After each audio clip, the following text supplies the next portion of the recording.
تمام حمد و تعریف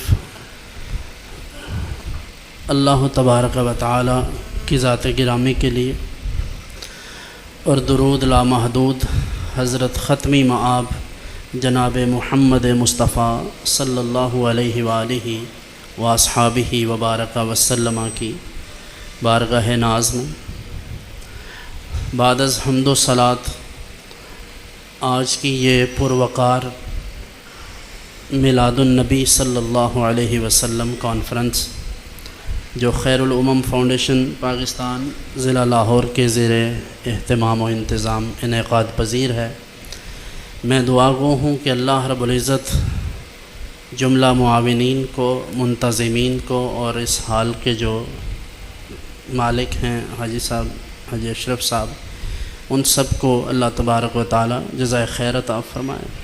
اس امر خیر پر ہم ان کے لیے صمیم قلب سے دعا گو ہیں، اور ان کے جواں سال داماد جو بھی چند روز قبل ہی فوت ہوئے، اللہ رب العزت ان کی بھی مغفرت فرمائے اور اس پر انہیں صبر عطا فرمائے۔ اللہ رب العالمین قرآن حکیم میں ارشاد فرماتا ہے کہ محبوب آپ فرما دیجئے جب تمہیں اللہ کا فضل اور اس کی رحمت میسر آئے تو اس پر تم خوشی مناؤ۔ دوسری آیت کریمہ میں اللہ تعالیٰ ارشاد فرماتا ہے کہ اللہ کی نعمتوں کا خوب چرچا کرو، یعنی جب تمہیں اللہ کی نعمتیں میسر آئیں تو تم ان نعمتوں کو چھپاؤ نہیں بلکہ ان کی قدر کرو، تحدیث نعمت کرو، لوگوں کے سامنے اس کا اظہار کرو۔ حضرت امام اعظم، امام الائمہ، سراج الامہ، کاشف الغمہ، سیدنا نعمان بن ثابت رضی اللہ تعالیٰ عنہ، جو ائمہ اربعہ میں سے جلیل القدر امام ہیں اور فقہاء کے طبقات میں سے جو سب سے پہلا طبقہ ہے فقہاء کا، جنہیں مجتہدین مطلق کہا جاتا ہے، ان میں سے یعنی مجتہد مطلق ہیں، اور عام علماء کی طرح ہی نہیں بلکہ انہیں یہ شرف حاصل ہے کہ براہ راست 8 صحابہ کرام علیہم رضوان سے اکتساب فیض کیا ہے اور ان کی زیارت سے مشرف ہوئے ہیں، اور جنہوں نے ڈائریکٹلی نبی اکرم صلی اللہ علیہ وآلہ وسلم سے احادیث سن رکھی تھیں، ان برگزیدہ ہستیوں سے انہوں نے ڈائریکٹ علم حاصل کیا ہے۔ اور حدیث میں ارشاد فرمایا گیا لو کان العلم بالثریا لیأخذ رجل من ابناء فارس، اگر علم ثریا پر بھی پہنچ جائے تو فارسی نوجوانوں میں سے ایک ایسا نوجوان ہے جو علم وہاں سے بھی حاصل کر لے گا۔ محدثین کہتے ہیں اس سے مراد حضرت امام اعظم ابو حنیفہ کی ذات گرامی۔ تو حضرت امام وضو فرماتے تھے تو جبے بڑے بیش قیمت آپ زیب تن فرماتے اکثر، چونکہ صرف عالم ہی نہیں تھے بلکہ ایک تاجر بھی تھے اور ایک متمول قسم کے ان کا ایک لائف سٹائل تھا۔ تو کسی نے ان سے عرض کیا اتنے مہنگے جبے پہنتے ہیں اور آپ کے بڑا شاہانہ ٹھاٹھ باٹ سے آپ رہتے ہیں، تو فرمایا کہ میں تجارت کرتا ہوں اور اللہ رب العزت بندے کو جب نعمت عطا فرماتا ہے تو وہ یہ چاہتا ہے کہ نعمت کے اس پر اثرات بھی مرتب ہوں، یعنی اس کے اثرات ظاہر ہوں۔ عام نعمتوں کا یہ حال ہے، تو وہ نعمت جس کے صدقے ساری نعمتیں ملی ہیں، یعنی جو اللہ رب العزت کی نعمت عظمیٰ ہے، جب وہ ہمیں میسر آئے تو کیا اس پر اللہ کا شکر ادا کرنا یہ بنتا نہیں؟ سو اس تناظر میں اگر یہ دیکھا جائے کہ اللہ رب العزت نے حضرت انسان کو پیدا کر کے اس کو اپنی ذات میں، اپنے گرد و پیش میں پیدا ہونے والی تمام اشیاء، اس میں اشیاء خرد و نوش ہیں، دیگر آپ کے ذرائع ابلاغ ہیں، دیگر جو کچھ بھی انسان کو میسر ہے یہ سب اللہ رب العزت نے اس کو نعمتیں عطا فرما رکھی ہیں۔ صرف ایک انسانی بدن جو ہیومن باڈی ہے اس کو ہی اگر آپ ملاحظہ کریں، ایک آنکھ لمحہ بھر کے لیے اس کے آگے اندھیرا آ جائے تو ساری دنیا بے رونق ہو جاتی ہے۔ ایک لمحے کے لیے کان بند ہو جائیں جب کبھی ہم ہوائی جہاز میں سفر کرتے ہیں یا ہلی ایریاز میں جاتے ہیں، جب آپ پہاڑی علاقوں میں، تو ہمیں اندازہ ہوتا ہے جب آکسیجن لیول کم ہوتا ہے تو کان بند ہونا شروع ہو جاتے ہیں۔ ایسے ہی جیسے جہاز نیچے آتا ہے تو اس کا الٹیٹیوڈ کم ہوتا ہے تو اچانک ہوا کا دباؤ جب آتا ہے تو پھر کان بند ہو جاتے ہیں بعض اوقات۔ تو اس وقت اندازہ ہوتا ہے کہ یہ سماعت اللہ کی کتنی بڑی نعمت ہے۔ اس ایک لمحے میں یہ بات محسوس کی جا سکتی ہے کہ یہ کوئی عام چیز نہیں ہے، یہ کائنات صرف ایک ایکسیڈنٹلی معرض وجود میں نہیں آئی، بلکہ اللہ رب العزت نے اس کے عظیم مقاصد ہمیں عطا فرمائے ہیں، اور یہ عام نعمتیں نہیں ہیں۔ ہاتھ دیکھ لیجئے، کسی کا ہاتھ شل ہو جائے، ہاتھ کام کرنا چھوڑ جائے، ایک ہاتھ سے کام ہی پورے نہیں ہوتے۔ کھانا کیسے کھائے گا، وضو کیسے کرے گا، پانی کیسے پیے گا، موٹر سائیکل کیسے چلائے گا؟ تو یہ ساری کی ساری نعمتیں جو اللہ رب العزت نے عطا فرمائی ہیں، فرمایا ان سب کا چرچا کرو۔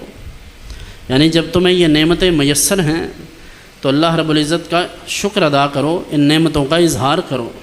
سوال یہ پیدا ہوتا ہے کہ یہ ساری نعمتیں تو بعد کی بات ہے، سب سے بڑی نعمت تو حضور نبی کریم صلی اللہ علیہ وسلم کی ذات گرامی، کہ حضور ہمارے اندر تشریف لائے تو اللہ رب العزت نے ہمیں ہدایت عطا فرمائی۔ اور یہ صرف ہم ہی نہیں کہتے، یعنی یہ صرف کوئی خاص کسی مکتب فکر کا یا خاص سیکٹ کا مسئلہ نہیں ہے، یہ تو صحابہ کرام علیہم رضوان کا نعرہ ہے۔ آپ صحیح بخاری اٹھا کر دیکھیے، وہ عرض کرتے ہیں کہ اے اللہ کے رسول، لولا انت مہتدینا، اگر آپ نہ ہوتے تو ہمیں ہدایت ہی نہ ملتی۔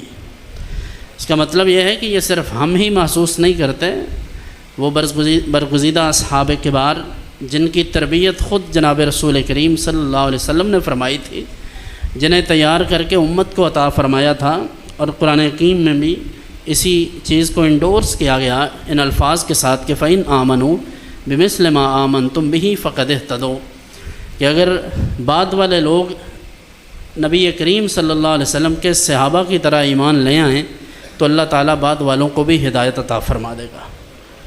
وہ برگزیدہ اصحاب جنہوں نے نبی کریم صلی اللہ علیہ وسلم سے خود وحی الہی کو ملاحظہ فرما کر حضور کے زیر تربیت رہ کر دین سیکھا، وہ جس طرح حضور اکرم صلی اللہ علیہ وسلم کو مانتے ہیں، جس محبت کا، جس عقیدت کا وہ اظہار کرتے ہیں، جس نظر سے وہ دیکھتے ہیں، اس نظر سے دیکھنے کی ضرورت ہے۔ نبی کریم صلی اللہ علیہ وسلم کو صحابہ کرام علیہم رضوان کیا سمجھتے ہیں؟ آپ دیکھیے حضرات خلفائے راشدین مہدیین میں 5 خلفائے راشدین ہیں۔ پہلے تو یہ درست کر لیجئے ریکارڈ، 4 خلفاء نہیں ہیں، 5 ہیں۔ خلافت راشدہ حضرت امام حسن مجتبیٰ علیہ السلام ورضی اللہ عنہ آپ پر ختم ہوتی ہے۔ جیسے حدیث میں فرمایا گیا کہ میرے بعد خلافت 30 سال ہوگی، اگر حضرت امام حسن مجتبیٰ کے 6 ماہ ایکسکلوڈ کر دیے جائیں اس میں سے تو خلافت راشدہ مکمل نہیں ہوتی۔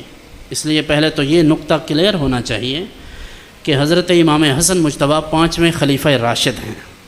ٹھیک، اب 4 خلفائے راشدین ان سے قبل جو ہیں حضرت مولا مرتضیٰ تک، یہ چاروں کے چاروں کا اگر آپ نبی پاک صلی اللہ علیہ وسلم کے ساتھ تعلق دیکھیں کہ ان کا تعلق کیسا ہے، حضرات شیخین یعنی حضرت ابوبکر صدیق رضی اللہ عنہ و حضرت عمر فاروق رضی اللہ عنہ، یاد رکھیے جب یہ لفظ شیخین صحابہ کرام علیہم رضوان کے درمیان بولا جائے، ان ذوات مقدسہ کا تذکرہ ہو، تو شیخین سے مراد حضرت ابوبکر صدیق اور حضرت عمر فاروق ہوا کرتے ہیں۔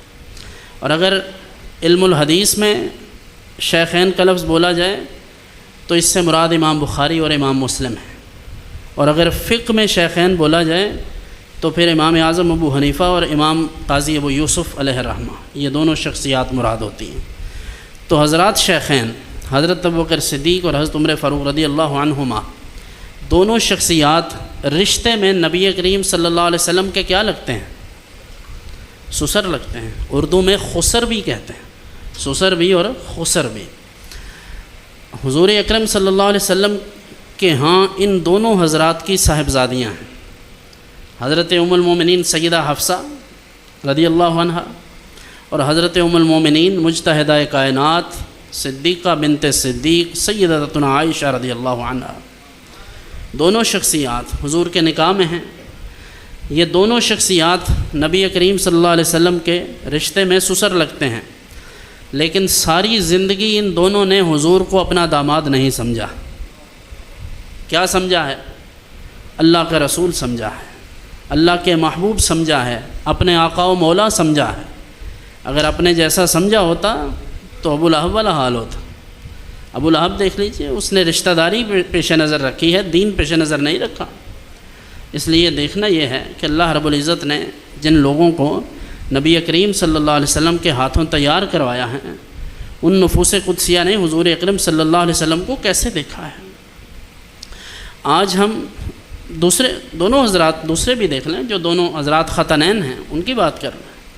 حضرت جناب امیر المومنین سیدنا عثمان غنی رضی اللہ عنہ اور حضرت امیر المومنین سیدنا علی المرتضیٰ کرم اللہ وجہہ الکریم، دونوں شخصیات رشتے میں حضور کے داماد ہیں، اور وہ حضور کو اپنا سسر نہیں سمجھتے۔ جو سسر ہیں وہ داماد نہیں سمجھتے، جو داماد ہیں وہ سسر نہیں سمجھتے، سب یہی سمجھتے ہیں کہ یہ ہمارے آقا و مولا ہیں اور ہم ان کے غلام ہیں۔ اسی بات نے انہیں کامیابی عطا فرمائی۔ اب آپ دیکھیے، آج میلاد النبی کا مقصد کیا ہے؟ یعنی ہم میلاد کیوں مناتے ہیں؟ اس لیے کہ جس شخصیت کو اللہ رب العزت نے اتنے مقامات سے نوازا ہے، اتنی خصوصیات سے نوازا ہے، اور اللہ رب العزت نے انہیں اپنا محبوب قرار دیا ہے، اور قرآن حکیم بھی اس بات کو واضح کر رہا ہے کہ یہ رسول تشریف لائیں گے تو ان پر اللہ کی آیات کو تلاوت فرمائیں گے، وَيُزَكِّهِمْ، ان کو تزکیہ نفس ان کا کریں گے، وَيُعَلِّمُهُمُ الْكِتَابَ وَالْحِكْمَةَ، اور انہیں کتاب و حکمت کی تعلیم ارشاد فرمائیں گے، وَإِن كَانُوا مِن قَبْلُ لَفِي ضَلَالٍ مُبِينٍ، اس سے قبل یہ لوگ کھلی گمراہی میں تھے۔ یعنی جناب نبی کریم صلی اللہ علیہ وسلم تشریف لائے تو اللہ تعالیٰ نے ان کی گمراہی کو ختم کر دیا حضور کے توسل سے۔ شکر اس بات پر ادا کرتے ہیں کہ اے اللہ، تو نے اپنا محبوب ہمیں عطا فرمایا، ہمیں ہدایت عطا فرمائی، ہم تیرا شکر ادا کر رہے ہیں۔ یہ مقصد ہے میلاد منانے۔ اور پھر اس پر یہ کہنا کہ صحابہ کرام علیہم رضوان تو نہیں مناتے تھے، کسی بات نہیں ہے۔ ہم اس کو نہ فرض سمجھ رہے ہیں نہ واجب۔ جب فرض سمجھیں گے تو قرآن سے ثابت کریں گے نا، یعنی دلالت جو آپ اگر کہیں کہ صراحت کے ساتھ، تو اگر فرض سمجھیں گے تو کہیں گے، نہ واجب سمجھ رہے ہیں نہ فرض سمجھ رہے ہیں، حیات قضائیہ کے ساتھ، یعنی موجودہ صورت کے ساتھ۔ اس لیے یہ نہ کہا جائے کہ صحابہ کرام علیہم رضوان نہیں کرتے تھے، خود اس کا اہتمام خود جناب رسول کریم صلی اللہ علیہ وسلم نے فرمایا۔ حضور سے جب یہ پوچھا گیا، بخاری اور مسلم میں موجود ہے، پوچھا گیا کہ حضور پیر کا روزہ رکھنے کا سبب کیا ہے؟ تو فرمایا ذاک یوم ولدت فیہ، یہ وہ دن ہے جس دن میں پیدا ہوا تھا، اس لیے روزہ رکھتا ہوں۔ تو خود اہتمام فرمایا ہے۔ اب ہمارے ہاں میلاد میں ہوتا کیا ہے؟ نعت خوانی ہوتی ہے، تلاوت کلام پاک ہے، ذکر اذکار ہے، شمائل اور خصائل رسول ہیں، معجزات ہیں حضور علیہ السلام کے، اسوہ حسنہ ہے۔ تو اس میں مذائقے کی کیا بات ہے؟ اسے آپ میلاد نہ کہیں، ایک مجلس کہہ لیں، ایک کانفرنس کہہ لیں۔ لفظ میلاد سے مسئلہ ہے، کوئی بات، ہمیں تو کوئی مسئلہ نہیں، ہم تو ابھی کہہ رہے ہیں کانفرنس ہے، تربیتی نشست ہے، پھر کیا ہوگا؟ کوئی مسئلہ نہیں ہے۔ الفاظ کے ساتھ اگر مسئلہ حل ہوتا ہو تو ہم کرنے کو تیار ہیں، لیکن ایک بات ذہن میں رہے، ساتھ ساتھ شرک کے ساتھ بھی اس کو تعبیر کیا جائے اور ساتھ یہ بھی کہا جائے میلاد مناتے ہیں۔ میلاد منانا تو شرک کا قلع کما کرنا ہے، اس لیے کہ جو پیدا ہوتا ہے وہ الہ نہیں ہوتا، اور ہم حضور کا میلاد منا کر ثابت کر رہے ہیں کہ انہیں الہ اور واجب الوجود یا خدا نہیں سمجھتے، بلکہ انہیں کیا سمجھتے ہیں؟ لیکن رضا نے ختم سخن اس پہ کر دیا، خالق کا بندہ، خلق کا آقا کہوں تجھے، سرور کہوں کہ مالک و مولا کہوں تجھے، باغ خلیل کا گل زیبا کہوں تجھے۔ تو ہم تو یہ سمجھتے ہیں حضرت عباس بن عبد المطلب رضی اللہ تعالیٰ عنہ جو حضور اکرم صلی اللہ علیہ وسلم کے چچا جان ہیں، بدر میں یہ قیدیوں میں تھے اور فدیے کا وقت آیا، عرض کرنے لگے میرے پاس تو کوئی پیسے نہیں ہیں، ابھی مسلمان نہیں ہوئے تھے اس وقت، عرض کرنے لگے میرے پاس تو کوئی پیسے نہیں ہیں۔ حضور اکرم صلی اللہ علیہ وسلم نے فرمایا جب تم گھر سے نکل رہے تھے چچا، اس وقت اپنی اہلیہ سے کہہ رہے تھے کہ یہ سارا مال میں نے یہاں چھپا دیا ہے، اگر میں واپس آ گیا خیر و عافیت سے تو خود آ کر بچوں کو دے دوں گا، اور اگر میں نہ آ سکا تو بچوں کو بتلا دینا۔ فرمایا وہ مال؟ ان نے کہا بخدا یہ بات میری اہلیہ اور میرے درمیان تھی، سوائے اللہ کے اور کوئی نہیں جان سکتا، میں ایمان لاتا ہوں اس بات پر کہ آپ اللہ کے رسول ہیں۔ یہ حضرت عباس بن عبد المطلب کے ایمان لانے کا واقعہ ہے۔ امام ساوی مالکی نے تفسیر ساوی کے اندر جو جلالین پر حاشیہ ہے 6 جلدوں میں، پرانا تو 6 جلدوں میں تھا، بیروت سے جو چھپتا تھا، اس زمانے میں پتہ نہیں کون سا ہے، تو اس میں یہ تفصیل کے ساتھ واقعہ موجود ہے۔ تو حضرت عباس بن عبد المطلب رضی اللہ تعالیٰ عنہ جو رشتے میں حضور کے چچا جان ہیں، ان سے کسی نے پوچھا کہ آپ بڑے ہیں یا جناب رسول اللہ صلی اللہ علیہ وسلم بڑے ہیں؟ سوال کرنے والے بھی کمال کرتے ہیں۔ تو سیدھا سا سوال تھا، سیدھا سا جواب تھا، لیکن اہل محبت کے لیے قیامت تک کے مسائل حل کر دیے۔ انہوں نے فرمایا عمر میری زیادہ ہے لیکن بڑے حضور ہی ہیں، اللہم صلی علی سیدنا محمد وعلی آل محمد۔ ہم قربان جائیں ایسی سوچ پر، ایسے انداز پر۔ آج قل انما انا بشر مثلکم پڑھو، لوگوں کو تبلیغ کرو کہ وہ بھی ہم جیسے تھے، ہم ان جیسے ہیں، فرق تو کوئی بھی نہیں ہے، صرف ایک وحی کا فرق ہے۔ اور میرے عزیز یہ وحی کا فرق کوئی چھوٹا فرق نہیں ہے۔ قرآن جہاں یہ بتلا رہا ہے کہ محبوب آپ فرما دیجئے کہ میں تم جیسا بشر ہوں، اس سے مراد یہ نہیں ہے کہ تم یہ تبلیغ کرو کہ وہ ہمارے جیسے ہیں۔ ویکھنوں ساڈے ورگا پر اسی کدوں اس ملدے۔ ہماری کیا اوقات ہے کہ ہم یہ کہیں؟ آپ دیکھیں کون سی بشریت ہے۔ اللہ فرماتا ہے کہ آپ یہ تو فرمائیں کہ میں بشر ہوں، لیکن یہ بھی بتلائیں کہ یوحا الیہ، مجھ پر وحی آتی ہے۔ بشریت میں مماثلت اور مشارکت کی باتیں کرنے والے یہ بھی محسوس فرمائیں کہ کیا میری اور آپ کی بشریت میں یہ خوبی ہے کہ ہم پر وحی آتی ہو؟ یہ ڈسٹنکشن ہے، امتیاز ہے۔ ما بہ الامتیاز جسے آپ کہتے ہیں، یہ انبیاء کا ما بہ الامتیاز ہے وحی۔ ایسا بشر جس پر وحی آئے اسے اللہ کا نبی کہا جاتا ہے۔ اور یہ عام بشریت اور اس بشریت میں فرق ہے، فرق ملاحظہ ہو، صحیح احادیث سے ملاحظہ ہو۔ جناب نبی کریم صلی اللہ علیہ وسلم ہاتھ اٹھاتے ہیں تو جنت تک جاتا ہے۔ میرا اور آپ کا ہاتھ کہاں تک جاتا ہے؟ 2 فٹ 4 فٹ، اس سے زیادہ کا تو نہیں ہے۔ ہماری آنکھ کہاں تک کام کرتی ہے؟ 2 کلومیٹر۔ اس میں بھی ویزیبلٹی کا مسئلہ ہے۔ سردیوں میں تو اچھی خاصی نظر بھی ہو، جس کی ویزیبلٹی کم ہو جائے تو پتہ ہی نہیں چلتا دھند میں کیا ہے۔ اور ادھر سیر و اعلام النبلاء میں امام ذہبی کہتے ہیں کہ حضرت سیدہ آمنہ حضور صلی اللہ علیہ وسلم کی والدہ ماجدہ رضی اللہ عنہا، آپ ارشاد فرماتی ہیں خرج منی نور اضاءت منہ قصور الشام، مجھ سے نور کا ظہور ہوا۔ حضور کی پیدائش کیا ہوئی؟ گویا کہ نور خارج ہوا، اور اس نور کی برکت سے شام تک کے محلات کو میں دیکھ رہی تھی۔ کمال یہ ہے کہ جس نبی کی پیدائش جس خاتون، خوشبخت خاتون کے ہاں ہو، وہ خاتون تو شام کے محلات مکہ میں بیٹھ کر دیکھے، اور خود وہ نبی دیوار کے پیچھے کا نہ جانتے ہوں۔ فریاد امتی جو کرے حال زار میں، ممکن نہیں کہ خیر البشر کو خبر نہ ہو۔ اگر اللہ رب العزت نے یہ اختیارات نہیں دیے تو نبوت کس لیے ہے؟ اللہ کے ساتھ کوئی مشارکت نہیں ہے، کوئی مماثلت نہیں ہے، کسی قسم کا کوئی مقابلہ نہیں ہے، بالکل ہرگز یہ سوچا بھی نہیں جا سکتا۔ لیکن میرے عزیز، یہ کس نے کہا کہ مخلوق کے ساتھ مقابلہ ہے؟ حضرت امام ربانی مجدد الفسانی شیخ احمد سرہندی علیہ رحمہ فرماتے ہیں وجود آن سرور از عالم امکان نہ باشد بلکہ فوقی باشد، کہ حضور اکرم صلی اللہ علیہ وسلم کا وجود، آپ کی پیدائش اس عالم امکان سے نہیں ہے بلکہ اس سے ماورا ہے، اس سے بھی آگے کی بات ہے، جس کو فاضل بریلوی علیہ رحمہ اپنے شعر میں کہتے ہیں واجب میں عبدیت کہاں، ممکن میں یہ قدرت کہاں، حیران ہوں میرے اے شہا یہ بھی نہیں وہ بھی نہیں۔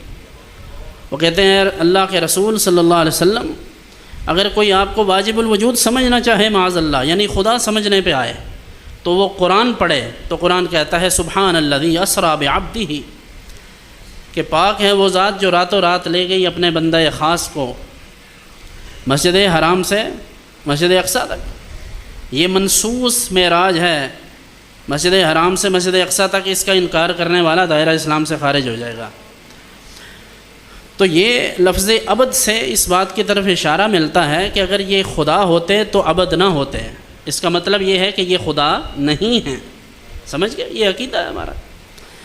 تو حضور اکرم صلی اللہ علیہ وسلم خدا نہیں ہیں، واجب الوجود نہیں ہے، کیونکہ واجب میں عبدیت کہاں، اگر خدا ہوگا تو بندہ تو نہیں ہوگا، استحالہ ہے۔ دوسری بات، ممکن میں یہ قدرت کہاں، جو کمالات آپ کے ہاتھ سے ظاہر ہوتے ہیں، جو معجزات آپ کے ہاتھوں ظاہر ہو رہے ہیں، وہ عام بندے میں نہیں ہیں۔ صحابہ کرام علیہم رضوان حضور کو دیکھتے ہیں کہ کچھ بھی نہیں کھا رہے، وہ بھی روزے رکھنے شروع کر دیتے ہیں اور لڑکھڑا رہے ہیں۔ پوچھا جاتا ہے تو عرض کرتے ہیں حضور ہم بھی آپ کی مطابقت میں ہیں۔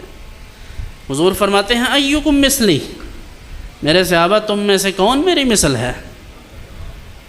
حضور خود ارشاد فرماتے ہیں کہ تم میری مثل نہیں ہو۔ اور کن کو کہہ رہے ہیں؟ آج کے مسلمانوں کو نہیں، انہیں جن کی موافقت میں اللہ قرآن کی آیتیں نازل کرتا ہے، جو حضور سے مشورہ عرض کرتے ہیں نا کہ حضور ایسے ہونا چاہیے، اللہ قرآن کی آیت نازل کر کے بتلاتا ہے کہ محبوب آپ کے اس غلام نے صحیح مشورہ دیا ہے، انہیں حضور فرماتے ہیں کہ تم میری مثل نہیں ہو۔ آج کوئی کیسے کہہ سکتا ہے؟ اس لیے بشریت کا یہ معاملہ، اس کو سمجھنے کی ضرورت ہے کہ جناب نبی کریم صلی اللہ علیہ وسلم کو اللہ رب العزت نے جو مقام، جو مرتبہ عطا فرمایا ہے، وہ اس سے بھی کہیں بلند ہے۔ حضور کی بشریت اور ہے، میری اور آپ کی بشریت اور ہے۔ ہماری بشریت کے کیا حالات ہیں، 2 منٹ میں یعنی سانس رکتے ہیں ساتھ ہی بات ختم ہو جاتی ہے۔ حضور اکرم صلی اللہ علیہ وسلم معراج پر گئے، نوریوں کے سردار جناب جبرائیل علیہ السلام سدرۃ المنتہا سے آگے تو نہیں گئے، اور حضور اپنی بشریت کے ساتھ اس سے آگے گئے۔ اس کا مطلب یہ ہے کہ حضور کی بشریت وہ ہے جو فرشتوں کے سردار یعنی جبرائیل علیہ السلام کی نورانیت بھی جہاں نہیں پہنچ سکتی۔ اس لیے ہم حضور کو بشر مانتے ہیں لیکن بے مثل بشر مانتے ہیں، اپنے جیسا بشر نہیں مانتے، نہ مان سکتے ہیں، کیونکہ یہ صحابہ کرام علیہم رضوان نے نہیں مانا۔ اگر یہ مانا ہوتا تو پھر ہم بھی سنت سمجھ لیتے۔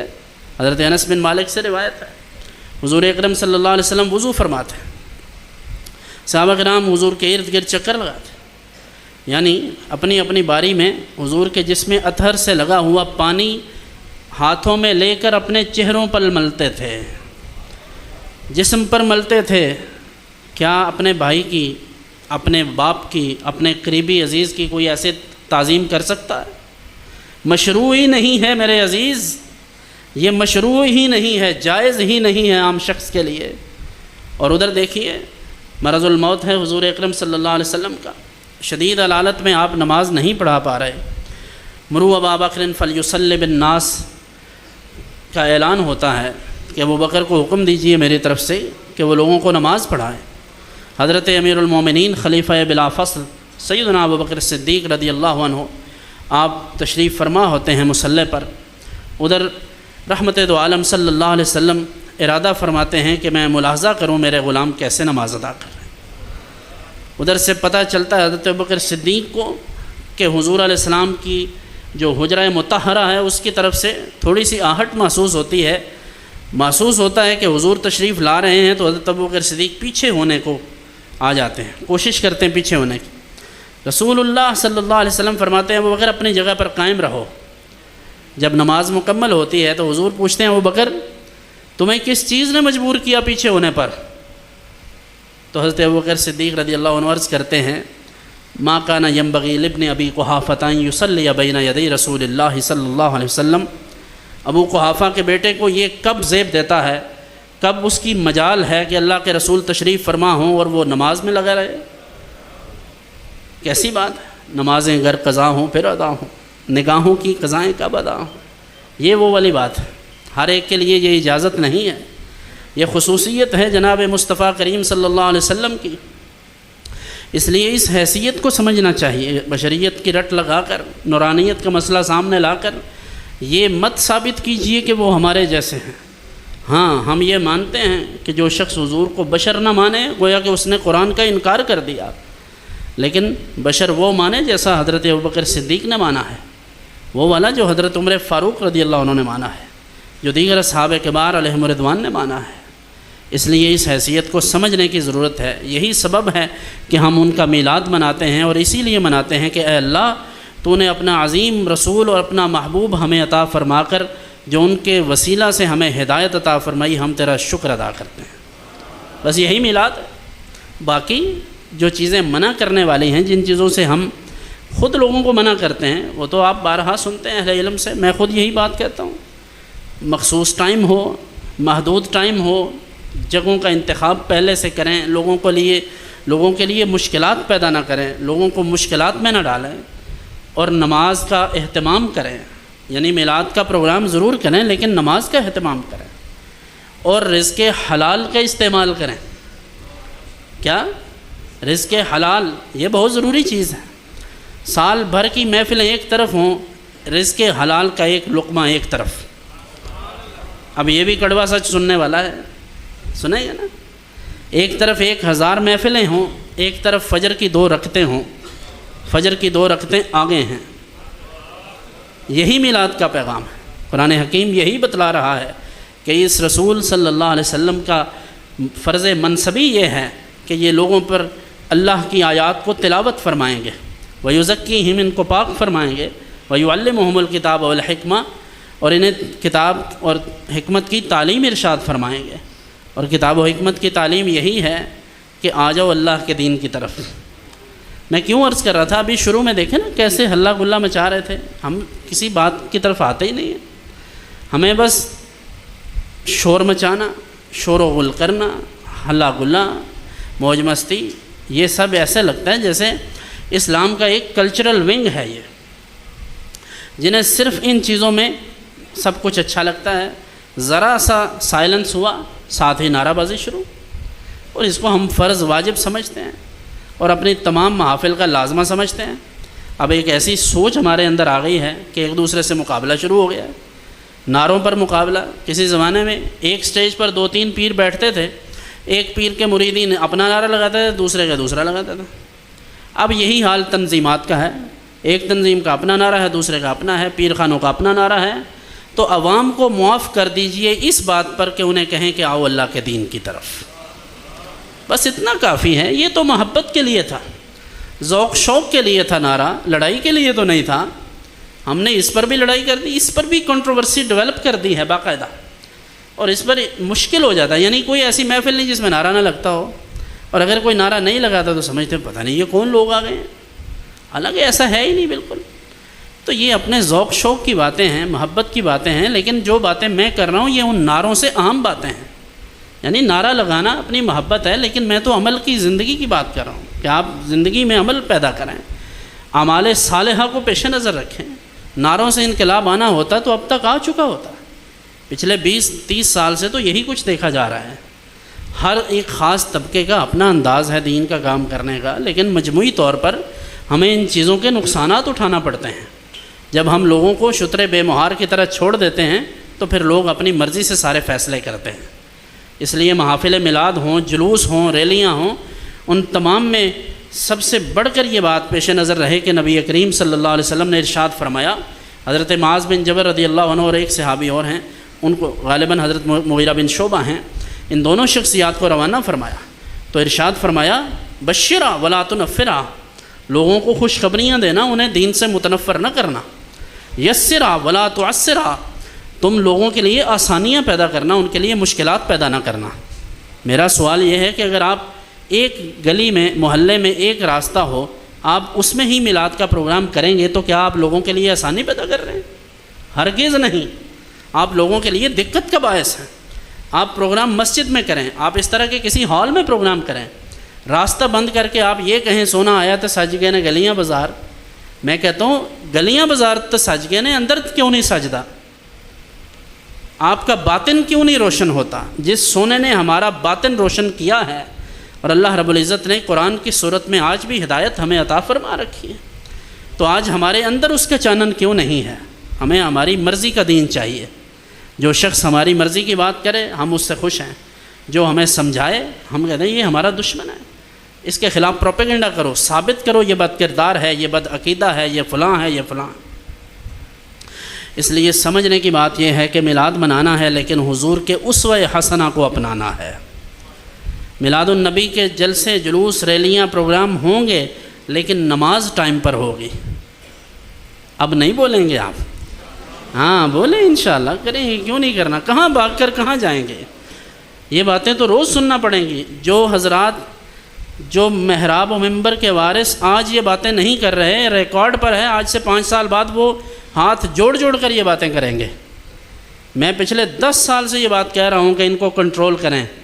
عوام کی کیا مجال ہے؟ ابھی کتنے بجے کا آپ نے لکھا ہوا دعا کا ٹائم؟ 9:45۔ ہم دیکھیں کیسے لیٹ ہوتا ہے پروگرام، وقت سے پہلے دعا ہوگی۔ یہ کر کے دکھانا پڑتا ہے، یہ ایسے نہیں ہوتا۔ میں نے بہت سارے پروگرام ایسے ہی ختم کر دیے قبل از وقت۔ 10 بندے بیٹھے ہیں، دعا مانگو، ٹھیک ہے، جو نہیں آئے انہیں پتہ چلے کہ آئندہ ٹائم پہ آنا ہے۔ سمجھ رہے بات؟ اور یہ مشکل کام نہیں، یہ نہایت آسان کام ہے۔ اور میرے حساب سے یہ پروگرام ابھی بھی پونا گھنٹہ لیٹ ہے۔ میں 9 بجے دعا کے حق میں تھا، لیکن آپ سب کہتے ہیں کہ وہ لوگوں نے نماز وغیرہ پڑھ کے آنا ہوتا ہے، ائمہ ہیں، پھر علماء ہیں، ان کی بھی کچھ مجبوریاں۔ آج کل ویسے بھی ربیع الاول شریف میں پھر پروگرام بھی ہوتے ہیں ظاہر۔ تو میں یہ عرض کرتا ہوں، آپ وقت کی پابندی اگر مذہب کے نام پر نہیں کر سکتے تو لوگوں سے شادی میں، ولیمے میں اور اس طرح کے جو اجتماعات ہیں ان سے آپ کیسے توقع کریں گے کہ وہ وقت کی پابندی کریں؟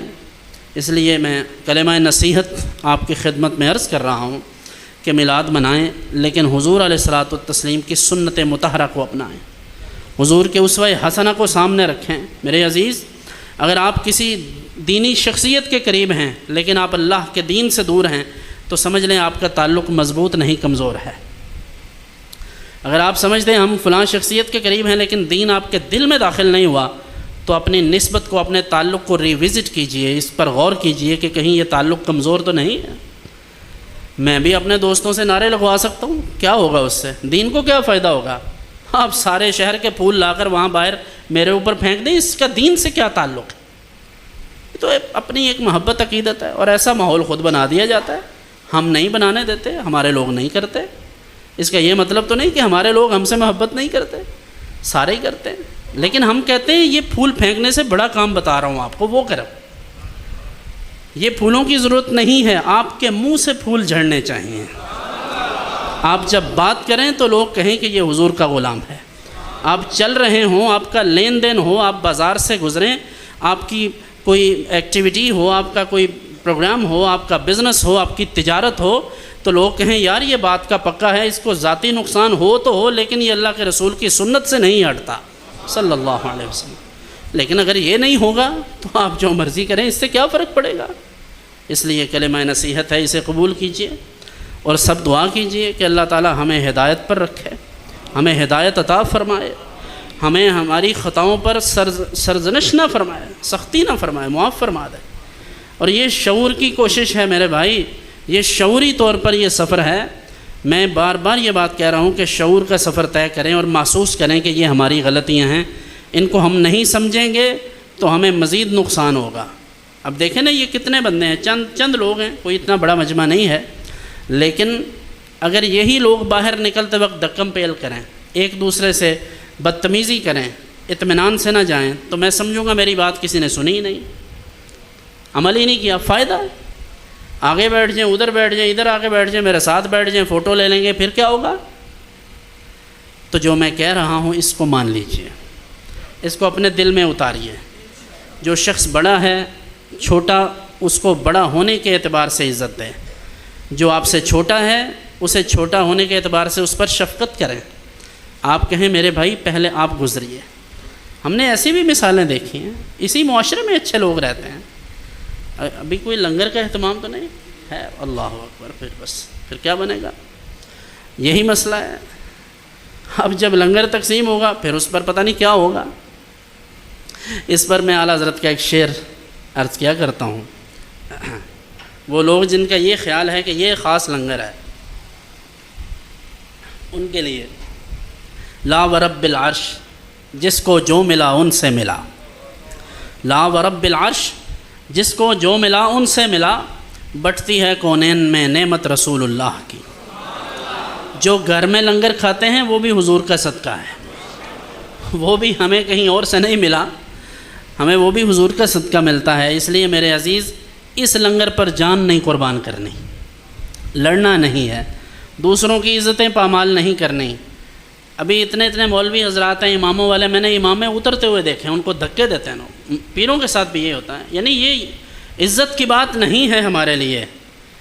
یہ شادیاں ہوتی ہیں، بیاہ ہوتے ہیں، ان شادیوں میں باراتوں میں ایک بندے کو آپ 50 والے یا 20 والے نوٹ دے کے یا 100 والے نوٹ دے کر آپ کہیں کہ بس انج کر دے ایک باری، آپ کو پتہ چل جائے گا اس قوم میں غلام کتنے ہیں، بیکاری کتنے ہیں. اس بات کو محسوس کریں کہ یہ ہمارے معاشرے کا مکروہ چہرہ ہے. آپ اتنے امیر ہیں، اتنے بڑے لوگ ہیں، اتنے بڑے چودھری ہیں، سیاستدان ہیں، آپ میں سادات بھی ہیں، علماء بھی ہیں، لیکن سوال یہ پیدا ہوتا ہے یہ بھکاری کہاں سے آئے ہیں؟ بات بری تو نہیں لگی؟ بری لگنی چاہیے. اس کی انٹینسٹی کو محسوس کریں. یہ رواج آج سے 100 سال پرانا ہے، اسے ختم کریں. یہ ہماری عزت کے منافی ہے. صرف میری اور آپ کی عزت کے منافی اس لیے نہیں ہے کہ ہم گاڑیوں میں بیٹھتے ہیں، نہیں، اس لیے کہ اگر کوئی غریب کا بچہ بھی اس طرح پیسے لے رہا ہے تو آپ اس کی توہین کا باعث بن رہے ہیں. آپ اس غریب کے گھر میں کیوں نہیں پیسے پہنچاتے؟ اتنے خیر خواہ ہیں امت کے. تو میں اپنے گلی محلے میں جہاں رہتا ہوں، اپنے گاؤں میں، مجھے نہیں پتہ کہ میرے گاؤں میں کتنے غریب لوگ ہیں. میں ان کے گھر میں راشن دے سکتا ہوں، ان کو پیسے دے سکتا ہوں، منتھلی دے سکتا ہوں، جو چاہوں کروں، لیکن میں پیسے پھینک کر ان کا تماشا کیوں لگاتا ہوں؟ اچھی نہیں لگی بات؟ نہیں اچھی لگی، نہ عمل کریں، کیا فرق پڑے گا؟ لیکن یہی کام ہم محفلوں میں بھی کرتے ہیں، نعت خانوں پر، مولویوں پر پیسے پھینکتے ہیں، پھر تماشا ہوتا ہے. پہلے ان کو ایسے بکھیر دیتے ہیں، پھر ان کو اکٹھا کرتے ہیں، پھر اس کو پھر کہتے ہیں کہ ہوں جناب مینوں تسی ٹوٹے ہوئے دے دو. کیا ہے؟ صرف شو آف کے لیے. اور شو آف بھی کیا، کوئی 5000 کا تو نوٹ پھینکتے نہیں ہیں آپ. مزہ تو تب ہے کہ 5000 پھینکا ہو، ایسے ایک دفعہ ایسے جائے تو 5 لاکھ گر جائے، تو پھر ہم سمجھیں کہ واقعی بھئی آپ کے پاس کچھ پیسے ہیں. پیسے بھی کتنے ہیں جو آپ کو ٹکنے نہیں دیتے؟ 5000، 2000، 3000، یعنی ٹوٹل جو آپ پھینکتے ہیں وہ 5-10 لاکھ تو پھینک نہیں لیا جو آپ کو ٹکنے نہیں دے رہا. خیر وہ بھی ہو تو اچھا نہیں ہے. سمجھ رہے ہیں بات؟ اس لیے میں صرف یہی عرض کروں گا کہ ان چیزوں کو کنٹرول کرنے کی ضرورت ہے. اپنے اندر سنجیدگی پیدا کریں، متانت پیدا کریں. مذہب کا نام لیتے ہیں، کسی بھی مذہبی پروگرام میں جاتے ہیں تو کم از کم یہ دیکھیں کہ جب آپ اس پروگرام سے باہر نکلیں تو آپ اس انداز میں جائیں کہ آپ کا پتہ چلے کہ کچھ سیکھ کر آیا ہے. رونگ سائیڈ سے نہیں جانے کا. یو ٹرن اس طرف ہے، ہم غلطی سے انہوں نے گاڑی آگے لگا دی، ہمیں نہیں پتہ تھا کس طرف جانا ہے. مجھے اس طرف سے، یہ تھوڑا 200-300 میٹر ہے، مجھے بڑا دکھ ہوا کہ ہم کس طرف سے جا رہے ہیں. تو آئندہ ایسا نہیں کریں گے آپ. یو ٹرن اگر آگے ہے تو آپ آگے سے مڑ کر واپس اس طرف جائیں، الٹی سائیڈ سے سفر مت کریں. یہ خلاف قانون کام ہے. اس طرح کی چیزوں سے بچیں، یہ آپ کی ہلاکت کا باعث بن سکتا ہے. اللہ تعالی ہمارے حال پر رحم فرمائے اور اپنے حبیب کریم علیہ الصلاۃ والتسلیم کی سچی محبت ہمیں عطا فرمائے. ایک دفعہ الحمد شریف 3 دفعہ سورہ اخلاص پڑھ کر دعا فرمائیں.